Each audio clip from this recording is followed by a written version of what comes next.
Welcome back students. Uttar Pradesh board के विद्यार्थियों का विशेष स्वागत है। हम लोग डिस्कस कर रहे थे बच्चों यूपी बोर्ड के लिए प्रैक्टिस क्वेश्चंस। तो करंट इलेक्ट्रिसिटी से जो मोस्ट एक्सपेक्टेड क्वेश्चंस है आपके पेपर में आने के लिए, तो वो हिंदी एवं अंग्रेजी दोनों माध्यम में मैं डिस्कस करने जा रहा हूँ। तो लेट्स स्टार्ट। 1 मार्क क्वेश्चन की बात करें बच्चों तो पहला सवाल है, प्राइमरी सेल का ईएमएफ है 2.4 वोल्ट और इसको हमने शॉर्ट सर्किट कर दिया। शॉर्ट सर्किट करने का मतलब लघुपतित कर दिया इसको हमने। तो ऐसा अगर हम कर देते हैं, लघुपतित कर देते हैं, तो इसमें विद्युत धारा प्राप्त होती है 4 एम्पियर की। ठीक है, यहाँ मिसिंग है। तो 4 एम्पियर की विद्युत धारा प्राप्त होती है, तो आंतरिक प्रतिरोध क्या होगा? जब भी सेल को शॉर्ट सर्किट कर दिया जाता है, लघुपतित कर दिया जाता है, तो सिर्फ उसका आंतरिक प्रतिरोध ही परिपथ में आता है। तो 2.4 को उस आंतरिक प्रतिरोध से विभाजित करेंगे, डिवाइड करेंगे, तो हमें 4 एम्पियर मिलेगा। तो इसी तरह से ये कैलकुलेशन करके हमने उसका इंटरनल रेजिस्टेंस यहाँ निकाल लिया 0.6 ohm. Next question, two bulbs of 40 watt and 60 watt, 40 watt और 60 वाट के बल्ब हैं, उनको हमने 220 वोल्ट से जोड़ा है। तो आपसे पूछा जा रहा है उनके प्रतिरोधों का अनुपात क्या होगा। तो V हमारे पास है और P है, तो सूत्र जो आप जानते हैं, फॉर्मूला ये वाला R equal to V square by P. तो हमने ये फॉर्मूला लगाया R equal to V square by P, और इससे V तो कैंसिल हो गया, तो P के इनवर्स रेशियो में इनका रेजिस्टेंस होगा, दैट इज 3:2। नेक्स्ट है, एन आइडेंटिकल रेजिस्टेंस, एक समान प्रतिरोध है, आर कनेक्टेड इन सीरीज, उनको श्रेणी क्रम में हमने जोड़ दिया और उसके बाद हमने पैरेलल में जोड़ा। तो रेशियो पूछ रहे हैं maximum resistance to that of minimum resistance. हम जानते हैं श्रेणी क्रम में जब जोड़ा जाता है तो प्रतिरोध बढ़ जाते हैं, ऐड हो जाते हैं, तो एनआर हो जाएगा अगर प्रत्येक का प्रतिरोध आर है, और समांतर क्रम में जब जोड़ेंगे तो आर बटा एन हो जाएगा। इस प्रकार से अनुपात निकालने पर यानी रेशियो निकालेंगे तो हमें मिलेगा एन स्क्वायर।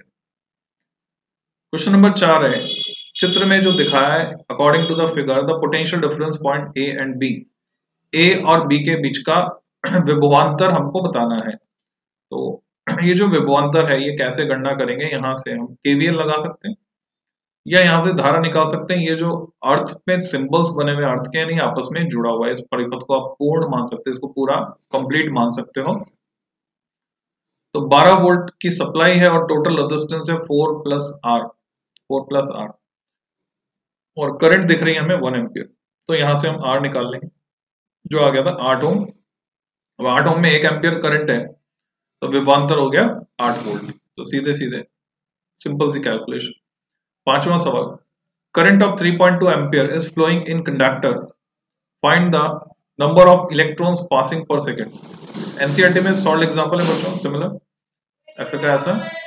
तो हम गणना कर सकते हैं Q equal to N E यहाँ पे लग रहा है, और I equal to Q by T लग रहा है। दो सूत्रों का प्रयोग करके हम इसको ज्ञात कर सकते हैं। तो 2 इंटू 10⁻19 इलेक्ट्रॉन फ्लो है पर सेकेंड। फिर नेक्स्ट क्वेश्चन है, किसी चालक की प्रतिरोधकता है जिसे विशेष प्रतिरोध भी कहते हैं, उसको परिभाषित कीजिए, उसका ऐसा ही मात्रक लिखिए। So you have to define resistivity and mention its SI unit. CBSE में भी आता है, दूसरे बोर्ड में भी क्वेश्चन आता है, पर आजकल रेजिस्टिविटी की जगह कंडक्टिविटी को डिफाइन करवाते हैं। तो कंडक्टिविटी इसका रेसिप्रोकल है, इसका व्युत्क्रम है, तो दोनों की डेफिनेशन हम यहाँ से देख सकते हैं। रॉ होता है ई बाय जे, तो कंडक्टिविटी हो जाएगा जे बाय ई। तो आर ए बाई एल से भी इसको परिभाषित कर सकते हैं, इसका ऐसा ही मात्रक निकलता है, ऐसा unit ohm metre. 7th question है, what is non ohmic resistance. जो ओम लॉ को, ओम के नियम को फॉलो ना करे, पालन ना करे, उसी को बोलेंगे। दो एग्जांपल भी उसके हमें देने, तो हम एग्जांपल दे सकते हैं। अनोमीय प्रतिरोध क्या है, दो उदाहरण भी दीजिए। जो ओम के नियम का पालन नहीं करते अनोमीय कहलाते हैं। इनका जो वी आई अभिलाक्षणिक है, यानी वी आई वक्र, वी आई कर्व, वो स्ट्रेट लाइन नहीं होता। तो अर्धचालक युक्तियां जितने भी उनका प्रतिरोध, जैसे कि पीएन जंक्शन डायोड है, तो पीएन जंक्शन डायोड जो है इसका एग्जांपल है। और कुचालकों का प्रतिरोध हम ले सकते हैं। हम इलेक्ट्रोलाइट, विद्युत अपघट्यों का प्रतिरोध भी ले सकते हैं, तो वो भी ओम के नियम का पालन नहीं करता। 8वां सवाल, right the relation which shows the variation in resistance with increase in temperature. तो ये फॉर्मूला है जो आपसे पूछा है। तो जब भी आपसे ऐसे कोई फॉर्मूला पूछा जाए, तो आपको उस फॉर्मूले में जो जो क्वांटिटीज आ रही हैं उनको जरूर स्पेसिफाई करना होगा। यहाँ पे लिख दिया हमने आरटी क्या है, टी डिग्री सेंटीग्रेड पर, R0 0 डिग्री सेंटीग्रेड पर प्रतिरोध है अल्फा, प्रतिरोध ताप गुणांक यानी टेम्परेचर कोफिशिएंट ऑफ रेजिस्टेंस, और डेल्टा टी तापमान में परिवर्तन है। अगला प्रश्न है, धारा घनत्व J, विशिष्ट चालकता सिग्मा तथा विद्युत क्षेत्र E में संबंध लिखिए। आपको पता हो तो ओम के नियम का एक अन्य रूप होता है, उसमें हम ऐसे लिखते हैं कि जो करंट डेंसिटी है यानी धारा घनत्व, वह आरोपित विद्युत क्षेत्र यानी इलेक्ट्रिक फील्ड के समानुपाती होता है, तो J is proportional to E। और यहाँ पर जब कांस्टेंट लगाते हैं हम, वो कांस्टेंट आता है सिग्मा, जिसको हम बोलते हैं चालकता। नेक्स्ट क्वेश्चन है, what do you mean by the internal resistance of a cell. तो सेल के आंतरिक प्रतिरोध से आप क्या समझते हैं। तो किसी सेल में आयनों के प्रवाह में विद्युत अपघट्य जो अवरोध उत्पन्न करता है उसी को हम आंतरिक प्रतिरोध कहते हैं। फिर अगला प्रश्न है, 1 मिलीमीटर स्क्वायर परिच्छेद यानी ये क्रॉस सेक्शनल एरिया दिया हुआ है, किसी तार में मुक्त इलेक्ट्रॉनों की संख्या 5 गुणा 10⁻24 प्रति मीटर क्यूब है, तार में 0.8 एम्पियर की धारा बह रही हो तो मुक्त इलेक्ट्रॉनों के अपवहन वेग की गणना कीजिए। सारे डेटा आपको दे दिए, हमने सीधे फॉर्मूला लगाया Vd equal to I upon NEA, और इसमें वैल्यूज रखी हमने I की, N की, E की, A की, और उससे हमें रिजल्ट मिल गया 1 मीटर पर सेकेंड। तो 1 मीटर पर सेकेंड तो बहुत ज्यादा है, कुछ गड़बड़ दिखती है इसमें, हिंदी में चेक करते हैं, उसमें भी 1 मीटर पर सेकेंड। 8/80 इंटू 10 80/80, ये 10 की पावर 24 और ये -19 और ये -6, ओके 19 और 6 25, सब कुछ कट रहा है, तो ये काफी ज्यादा है बच्चों, 1 मीटर पर सेकेंड। तो इसकी कैलकुलेशन आप दोबारा से चेक कर लेना, practically it is not possible, इतनी ज्यादा नहीं होती। ड्रिफ्ट वेलोसिटी 10 की पावर -4 उस ऑर्डर की होती है। नेक्स्ट क्वेश्चन है, on conservation of which physical quantities Kirchhoff first and second laws are based. पीआर बोर्ड में भी पूछा जाता है बच्चों, एमपी बोर्ड में भी पूछा जाता है, वहां पे मैच द कॉलम में आ जाता है। तो जो फर्स्ट लॉ है किरचॉफ फर्स्ट लॉ, वो law of conservation of charge, और second law of conservation of energy पर बेस्ड है। किरचॉफ का प्रथम नियम आवेश संरक्षण के सिद्धांत पर आधारित है, जबकि द्वितीय नियम ऊर्जा संरक्षण के सिद्धांत पर आधारित है। एक 8 ओम प्रतिरोध के तार को 3 गुना लंबाई तक खींचते हैं, ठीक है, खींचते हैं। एक तो होता है लंबाई खींचकर बढ़ाई जाए, एक होता है लंबाई एक्स्ट्रा और लंबाई जोड़कर बढ़ाई जाए। तो खींचकर जब लंबाई बढ़ाते हैं तो सूत्र काम आता है हमारे r' इक्वल टू n²r। इस खींचे गए तार की लंबाई के तारों में काटकर उन्हें समांतर क्रम में जोड़ दिया जाता है, इस संयोजन का कुल प्रतिरोध क्या होगा। हिंदी में गड़बड़ है लैंग्वेज में, अंग्रेजी में चलते हैं, अंग्रेजी में पढ़ते हैं। Wire of resistance R ohm is stretched up to 3 times, 3 गुना लंबाई की हमने। Now this stretch wire is cut into 3 equal, और उसके 3 टुकड़े किए हमने। तो खींचने पर इसका जो रेजिस्टेंस है वो हो गया 9 टाइम्स। अब इसके 3 टुकड़े किए तो 3 3 3 3R 3R 3R, हर एक का रेजिस्टेंस हो गया। फिर उनको पैरेलल में जोड़ दिया तो 3R/3 यानी वापस हो गया R। तो मजेदार क्वेश्चन है, वापस जहां से चले थे वहीं पहुंच गए। 2 नंबर के प्रश्नों में चलते हैं। Find the relation between the potential applied at the ends of wire and drift velocity of its free electrons. तो आपको छोटा सा डेरिवेशन करना है, किताब में आपको डेरिवेशन मिल जाएगा, नहीं तो मेरे लेक्चर्स में आप देख सकते हैं। किसी तार के सिरों पर लगाए गए विभवांतर तथा उसके मुक्त इलेक्ट्रॉनों में उत्पन्न अपवहन वेग में संबंध स्थापित कीजिए। Vd equal to EV tau upon ml। किसी चालक में इलेक्ट्रॉनों के श्रांति काल को परिभाषित कीजिए, यानी आपको टॉ को परिभाषित करना है। समझाइए कि विद्युत सुचालकों में श्रांति काल ताप के साथ किस प्रकार परिवर्तित होता है। टेम्परेचर जब बढ़ाते हैं तो ये जल्दी जल्दी टक्करें होने लगती है, इसलिए विश्रांति काल यानी जिसको हम कहते हैं relaxation time, average relaxation time, वो कम हो जाता है बच्चों। तो here is the question, define relaxation time, the time elapsed between average of the time elapsed between two successive collisions of an electron, उसको हम बोलते हैं। और इसका वेरिएशन हम ग्राफ बनाकर भी समझा सकते हैं, और डायरेक्टली लैंग्वेज में लिखेंगे तो बेटर रहेगा। यहाँ 16 after drawing a current 0.5 ampere 0.5 ampere current खींचने के बाद cell has terminal potential difference उसका 1.8 वोल्ट आता है, और टर्मिनल पोटेंशियल डिफरेंस जो है 1.6 वोल्ट आता है जब 1 एम्पियर की करंट लेते हैं। यानी उसका इंटरनल रेजिस्टेंस निश्चित रूप से बदल रहा है। ज्यादा धारा खींचने की कोशिश करते हैं, ज्यादा करंट, तो इंटरनल रेजिस्टेंस बढ़ जाता है आंतरिक प्रतिरोध। तो उसका इंटरनल रेजिस्टेंस में निकालना है, EF में निकालना। सीधे सीधे बच्चों दो अननोन है, दो इक्वेशन बन रही है, तो दो अज्ञात राशियां, दो समीकरण है, उनसे हम हल करेंगे और हमें EMF भी मिल जाएगा और इंटरनल रेजिस्टेंस भी मिल जाएगा, जैसा आप देख रहे हैं। वीडियो पॉज करके आप नोट कर सकते हैं सॉल्यूशन, या अपने आप से भी कर सकते हैं। नेक्स्ट क्वेश्चन 17वां, लोहे के एक ठोस गोले की त्रिज्या a है, मिसिंग है। लंबाई L1 का तार बनाया जाता है, दूसरा भाग गलाकर L2 एक समान त्रिज्या तथा L2 लंबाई का तार बनाया जाता है। इन तारों के प्रतिरोध का अनुपात लंबाई के पदों में ज्ञात कीजिए। Radius of solid sphere is a, after dividing it into two, दो टुकड़े कर दिए हमने इसके बराबर बराबर, two equal parts, a wire of length L1 with uniform area of cross section is made, पहले भाग को पिघलाकर, यानी वॉल्यूम सेम रहेगा दोनों का, दूसरे भाग को पिघलाया और उससे दूसरा हिस्सा बनाया, तो उनके रेजिस्टेंस का रेशियो हमें निकालना है।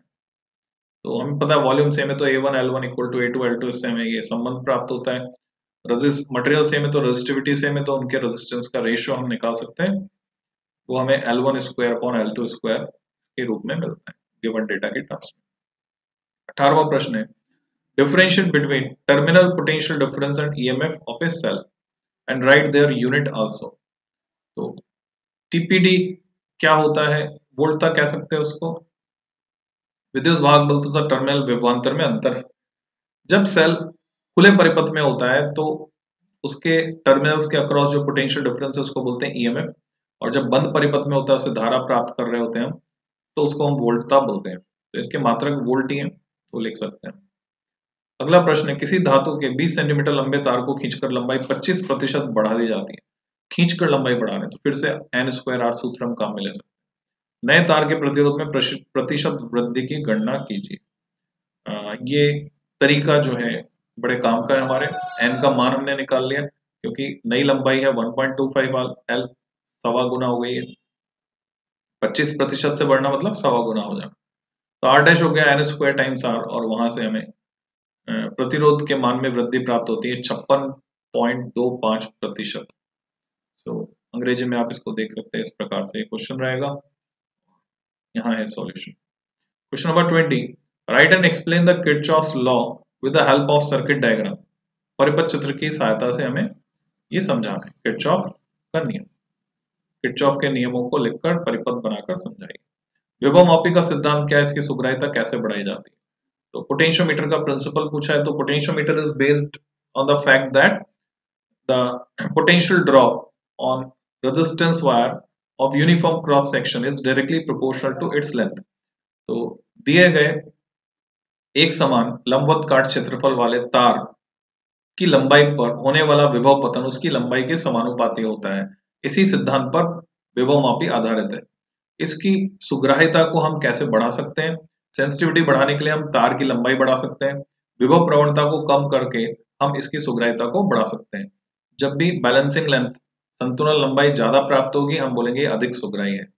तो इसके आधार पर आपसे सवाल पूछा जाता है कि 10 मीटर लंबा तार अगर इस्तेमाल करें विभव मापी में, पोटेंशियोमीटर में 10 मीटर लॉन्ग वायर यूज कर रहे हैं और 12 मीटर लॉन्ग वायर यूज कर रहे हैं, in which case the potentiometer is more sensitive. तो जवाब है 12 मीटर लंबा, जितना ज्यादा लंबा तार उतना ज्यादा sensitive. Question number 22, find the equivalent resistance between points A and B from the figure. तो A और B के बीच आपको इक्विवेलेंट रेजिस्टेंस निकालना है। इसके लिए क्या करेंगे, तुल्यांकी प्रतिरोध। तो व्हीटस्टोन सेतु यहां बन रहा है 2 2 2 2, ये बीच वाला 2 काम नहीं करेगा। मैं समझता हूं आप आगे हल कर सकते हैं इसको। अगला है, दिए गए चित्रानुसार परिपथ में धारा I ज्ञात कीजिए, परिपथ में विद्युत शक्ति का क्षय भी ज्ञात कीजिए। यहाँ भी व्हीटस्टोन सेतु बन रहा है 10 20 5 10, P upon Q R upon S के बराबर है, तो CD वाला ही प्रतिरोध काम नहीं करेगा, और उसी के आधार पर हम तुल्यांकी प्रतिरोध यहाँ पे निकाल के यानी इक्विवेलेंट रेजिस्टेंस निकाल के इसको सॉल्व कर लेंगे। In the given figure find the value of current, also find the electric power loss. तो लॉस जो है वो I²R से निकाल सकते हैं, कुल प्रतिरोध अगर पता चल जाए और करंट निकाल लें, और V² अपॉन R से भी निकाल सकते हैं। दोनों सूत्र हमारे काम के। तो I²R से यहाँ पे निकाला हुआ है 2.5 वाट का, 2.5 वाट की ऊष्मा क्षति हो रही है इसमें। 3 नंबर के प्रश्न पे चलते हैं। With the help of given figure determine, ये पता करना है हमें करंट इन ईच रेजिस्टेंस इस परिपथ में। अब ये 4 वोल्ट और 8 वोल्ट के जो सेल हैं एक दूसरे के विरोध में काम कर रहे हैं, तो बड़े वाले की चलेगी 8 वोल्ट माइनस 4 वोल्ट की वजह से इसमें धारा प्रवाहित होगी। वोल्टेज निकालनी है टर्मिनल्स ऑफ E2 के अक्रॉस। तो ये सेल धारा दे रहा है यानी निरावेशित हो रहा है, डिस्चार्जिंग मोड में है उसके हिसाब से इक्वेशन लगाएंगे हम। ई बड़ा होगा E equal to V plus I R, तो V equal to E minus I R. उसका सॉल्यूशन आप देख सकते हैं। हिंदी में भी सॉल्यूशन सिमिलर ही रहेगा। करंट निकाल लिया हमने, फिर वोल्टेज निकाल लिया ई माइनस आई आर से।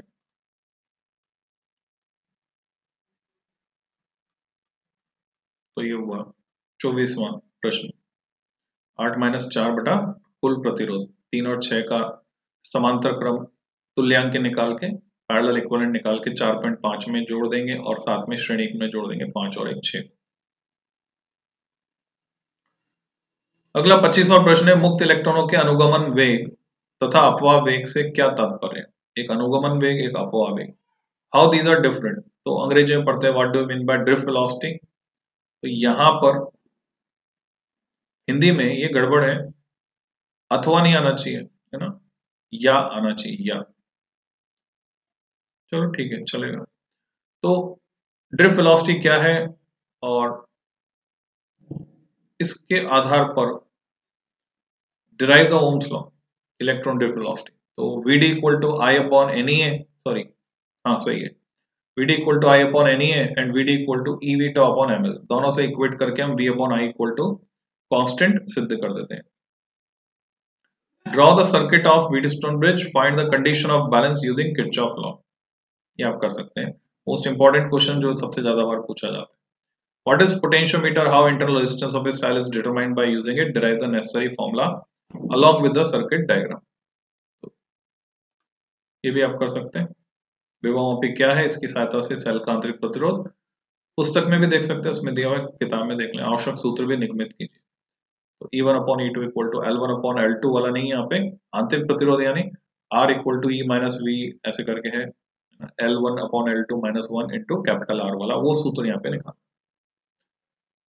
28वां, दिए गए चित्रानुसार एक विभवांपी तार की AB की लंबाई 100 सेंटीमीटर है, प्रतिरोध 5 ओम है, प्रमाणिक सेल स्टैंडर्ड सेल E का विद्युत वाहक बल 6 वोल्ट तथा परिवर्ती प्रतिरोध R का मान 6 ओम रखा जाता है, इसका मान 6 ओम। सेल E1 के लिए अविक्षेप बिंदु C पर प्राप्त होता है, यहाँ AC 75 सेंटीमीटर है। तो ये 3 प्रश्नों के उत्तर हमें ज्ञात करने हैं। विभवांपी के तार में प्रवाहित धारा, तार की विभव प्रवणता और सेल E1 का विद्युत वाहक बल।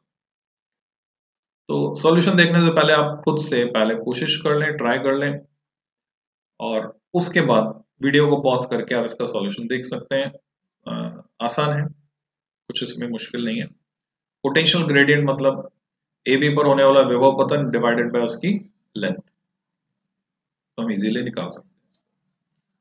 तो बच्चों ये थी बात धारा विद्युतिकी यानी करंट इलेक्ट्रिसिटी की। नेक्स्ट वीडियो में हम डिस्कस करेंगे मैग्नेटिज्म को। टिल देन हैप्पी लर्निंग, खुश रहें, स्वस्थ रहें।